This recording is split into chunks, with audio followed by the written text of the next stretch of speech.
ચાલો ગાઈઝ, તો સૌથી પહેલાં તો હરેક મિત્રોને જય હિન્દ. અત્યારે જે શેર બજાર ઘણું ખરું રિટર્ન નથી આપતું ને છેલ્લા 2 વર્ષથી, તો ઘણા બધા લોકોને એક પ્રકારે ઇન્ટરેસ્ટ મતલબ કે વિશ્વાસ તૂટી ગયો છે. પરંતુ આ શેર બજારની છે ને એક પ્રકારે ક્રૂર નિયમ છે. જ્યારે હદથી વધારે સ્ટોક માર્કેટમાં શેર બજારને સમજતા ન હોય એ લોકો એન્ટર થઈ જાય ને, ત્યારે શેર બજાર તમને રિટર્ન આપવાનું સૌથી પહેલાં બંધ કરી દે કે ભાઈ આ જે બુદ્ધિ વિનાનું માણસ અંદર આવ્યું છે ને એને સૌથી પહેલાં સાફ કરો, બહાર કાઢો એને ત્યાંથી જ. કેમ કે એ માણસની કોઈ ઓકાત નથી પૈસા કમાવાની. શેર બજારમાં માત્ર એક જ માણસ પૈસા કમાઈ શકે, જે માણસ સિરિયસ રીતે કામ કરતો હોય ને એ માણસ. બાકી તમને એવું લાગતું હોય કે ભાઈ હું શોર્ટકટ લઈ લઉં, મારો મિત્ર યાર મારો કોઈ પણ ફાઇનાન્શિયલ એડવાઇઝર મને એડવાઇસ આપે ને હું પૈસા રોકાણ કરું ને મારા પૈસા બની જાય, તો આ વસ્તુમાં માલ નથી. આ વસ્તુની કોઈ કિંમત નથી, આ વાતની કોઈ વેલ્યુ નથી.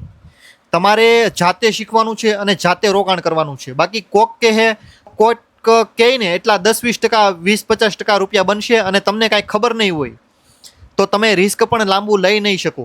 કાલે ઉઠીને ખાલી તમારા લાખના 80,000 થાય ને તો પણ તમે બહાર નીકળી જાઓ અને આ જગ્યાએ તમારું નોલેજ તમને કામ લાગશે. જ્યારે લાખના 50,000 થઈ જાય અને જ્યારે એ સમયે તમારે ટકવાનું છે ને, એ સમયે તમે હું શીખા છો ને આની અંદર હું ભર્યું છે ને, એ સમયે તમને એ વસ્તુ કામ લાગશે. બાકી તમને એમ હોય કે ભાઈ હું ખાલી શેર બજારમાં રૂપિયા લગાડી દઉં તો ઇનફ છે, તો ભાઈ શેર બજાર તમારી જેવા હજારો લાખો કરોડો લોકોને હેન્ડલ કરે છે. તમે કોઈ નવી વાત નથી, તમારું મગજ કાંઈ અનલિમિટેડ નથી. તમારી જેવા કરોડો લોકોને, ભૂરિયા હોય ને તો પણ ભલે અને ઇન્ડિયાના હોય ને તો પણ ભલે, અરબો ખરબો લોકોને હેન્ડલ કરે છે. સવારથી સાંજ સુધીમાં કેટલાય આવે છે અને કેટલાય જાય છે.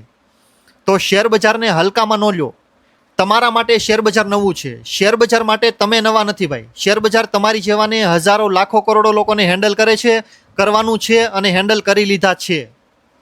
તો બિલકુલ લાઇટલી કે ભાઈ ઘણા લોકો ખાલી કે રોકાણ કરી દઉં 10-20 હજારનું કોઈ પણ કંપનીમાં રોકાણ, લોંગ ટર્મ ઇન્વેસ્ટમેન્ટ કરી લઉં ને તો પૈસા બની જાય. પરંતુ આ રીતે પૈસા નહીં બને, કોઈ દિવસ નહીં.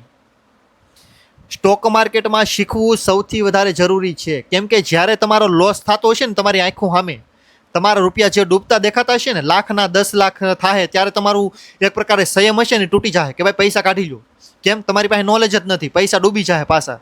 હકીકતમાં એ પૈસા તમારા છે જ નહીં, તમારા માત્ર લાખ રૂપિયા દેતા. લાખના 80 થાય ને ત્યારે પણ તમારું નોલેજ તમને કામ લાગશે અને લાખના 10 લાખ થાય ને ત્યારે પણ તમારું નોલેજ તમને બચાવશે. કે ભાઈ કાલે ઉઠીને તમારે વધારે પૈસા કમાવશે ને તો પણ તમારે નોલેજની જરૂર પડશે.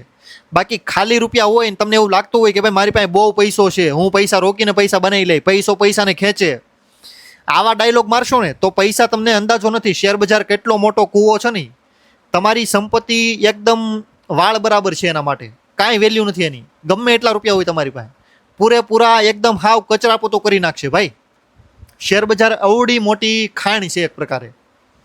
અને તમને મોસ્ટ ઓફલી લોકો ખાલી એમ કે ભાઈ અહીંયા એટલા દિવસ માટે રોકાણ કરી લો, એટલું રિટર્ન મેળવી લો, પૈસા બની જશે. તો આ રીતે પૈસા બનતા હોત ને તો ઘરે ઘરે ભાઈ લોકો ઉદાહરણ દેવાવાળા અને તમને તમારી નજર સામે તમારે કોઈને પૂછવું ન પડત. લોકો સામેથી કહે કે ભાઈ રોકાણ કરો, રોકાણમાં સૌથી વધારે પૈસા છે. રોકાણમાં પૈસા નથી, રોકાણ સમજી વિચારીને કરે ને એમાં પૈસા છે. બાકી સમજ્યા વિચાર્યા વગર રોકાણ કરો ને તો એ ગમે એવી સારી કંપની હોય, તમારું રોકાણ બહાર નીકળી જાય વહેલા મોડું. કેમ કે સ્ટોક માર્કેટ 2 રીતે કામ કરે. હદથી વધારે પ્રોફિટ આપશે તો તમે તમારી ઓકાત ઉપર આવી જાઓ, અને હદથી વધારે લોસ આપશે તો પાછા તમારી ઓકાત ઉપર આવી જાઓ. લોસ થઈ ગયો, હવે હું શું કરી, મારે પૈસા કમાવાના, મારે મહેનત કરવી પડશે. તો આવી રીતે તમે પૈસા બહાર કાઢી લેવો લોસમાં, ખાલી 10-20 હજારનો હશે ને તો. અને અમારી જેવા લોકો જે નોલેજ લઈને બેઠા છે, જે ઘણા વર્ષોથી ઇનફ છે, 5 થી 10 વર્ષથી આરામથી કામ કરે છે, એ લોકોને બહાર કાઢવા આસાન નથી. એ લોકોની નજર સામે લાખના ખાલી 20,000 રૂપિયા બચે ને તો પણ એ ટકે છે. કેમ? એની પાસે આવડો વસ્તુ પાવરફુલ છે, હદથી વધારે પાવરફુલ માઇન્ડ છે એની પાસે. પછી તમે મને ગણો તો પણ ભલે અને બીજાને ગણો ને તો પણ ભલે, જેની પાસે આ વસ્તુ સમજણમાં હશે ને એ વસ્તુ બહાર નહીં કાઢે સ્ટોક માર્કેટ એને.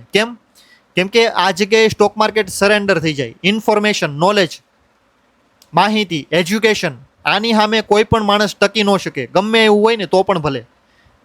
જ્ઞાન કહેવાય, જ્ઞાનની સામે કોઈ પણ માણસ કોઈ દિવસ ટકી ન શકે. કોઈ પણ પાવર, કોઈ પણ સિસ્ટમ નહીં. અગર એકવાર તમને ખબર પડી ગઈ કે મારે ક્યારે શું કરવાનું છે તો તમને કોઈ દિવસ કોઈ પણ માણસ ખોટા ગેરમાર્ગે દોરી ન શકે. શેર બજાર હોય તો પણ ભલે, એની અંદર કામ કરતો કોઈ પણ જુગારી માણસ હોય ને તો પણ ભલે. તો તમારે અહીંયા ઇન્ફોર્મેશન પહેલાં ઊભી કરવાની છે. ખાલી પૈસા હશે તો તમને એવું લાગતું હોય કે ભાઈ 10-20 લાખ રૂપિયા રોકી દઉં, 10-20 ગણા કરી લઉં, ફાઇનાન્શિયલી ફ્રી થઈ જાઓ, તો આ બધી વસ્તુ આસાન નથી. આ બધી વાતો કરવામાં આસાન લાગે, પરંતુ આ વસ્તુ જ્યારે તમે ગ્રાઉન્ડ ઉપર કરવા જશો ને ત્યારે સ્ટોક માર્કેટ તમને બે રીતે ટેસ્ટ કરશે, પરીક્ષા લે. પહેલાં તો લાખના 2 લાખ કરી દે, ત્યારે જોશે કે ભાઈ આ માણસ શું કરે છે, એકદમ નિરખીને. તમને ભલે ધ્યાન ન હોય, સ્ટોક માર્કેટનું ધ્યાન એકદમ તમારી ઉપર હશે કે ભાઈ આ માણસ કરે છે શું એક્ઝેક્ટલી. લાખના 2 લાખ કરું છું ત્યારે ઘમંડી, અભિમાની, અહંકારી કેટલો થાય છે, આ વસ્તુ ચેક કરશે માર્કેટ. અને આ વસ્તુ હું ઘણીવાર ફીલ કરું છું, મારી પણ પરીક્ષા લે છે. એવું નથી કે ભાઈ ઘણા બધા વર્ષો થાય ત્યારબાદ પરીક્ષા નહીં. સ્ટોક માર્કેટ કોઈ દિવસ પરીક્ષા લેવાનું તમારું છોડશે નહીં. સ્ટોક માર્કેટ લગાતાર હરેક ક્ષણે તમારી પરીક્ષા લેતું હશે. તમને બસ ખાલી સમજાશે ઘણા સમય બાદ, બાકી પરીક્ષા તમારી લગાતાર ચાલુ રહે. તમે એવું નહીં વિચારતા કે ભાઈ મને ખબર પડી ગઈ, હું પાસ થઈ ગયો તો હવે હું ગમે એ કરી શકું. ગમે એ કોઈ દિવસ કોઈ પણ માણસ કરી ન શકે. શેર બજાર હોય તો પણ ભલે, અને જીવનમાં હોય ને તો પણ ભલે. જસ્ટ એક્ઝામ્પલ તરીકે કોઈ પણ નોર્મલ માણસ એકવાર પૈસા સારા કમાવી લીધા તો એ માણસ ગમે ત્યારે ગમે એ ન કરી શકે. અગર કરશે તો શું થાય? પૈસા પાછા ડૂબી જાય ભાઈ, સિમ્પલ. પાછો વે ભાઈ રોડ ઉપર. તો આ જ વસ્તુ સિમ્પલ છે. તમે જે વસ્તુ શીખા છો એની ઉપર લગાતાર કામ કરતું રહેવાનું, લગાતાર શીખતું રહેવાનું છે. તમે છોડી દીધું તો શેર માર્કેટ તમને છોડી દે ભાઈ. ઓકે.